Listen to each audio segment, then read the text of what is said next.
परवेज मुशर्रफ संगीन गद्दारी केस की समाअत शुरू हुई। खुसूसी अदालत का 28 मार्च का हुक्मनामा अदालत में पेश किया गया। परवेज मुशर्रफ के वकील ने कहा कि मुशर्रफ खुद वापस आकर बयान रिकॉर्ड करवाना चाहते हैं। चीफ जस्टिस आसिफ सईद खोसा ने कहा, साबिक सदर परवेज मुशर्रफ यकीन दहानी के बावजूद वापस न आए तो क्या होगा? वादा करके वापस न आने पर कुछ तो होना ही चाहिए। संगीन गद्दारी कोई मामूली जुर्म नहीं।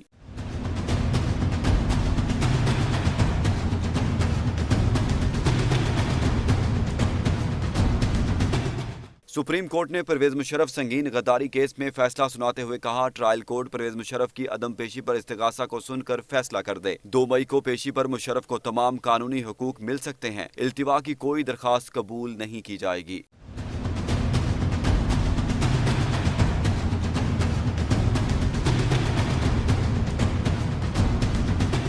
सुप्रीम कोर्ट ने अपने फैसले में कहा कि मुशर्रफ के पेश ना होने पर उनका दिफा का हक खत्म हो जाएगा। अगर वो पेश नहीं होते तो इसका मतलब है कि 342 का बयान रिकॉर्ड कराने की सहूलत से फायदा नहीं उठाना चाहते। मुलजिम जानबूझकर गैर हाजिर हो जाए तो उसके बाद की कार्रवाई गैर हाजिरी के जुमरे में तस्वुर नहीं होगी। मफरूर मुलजिम के कोई हकूक नहीं होते।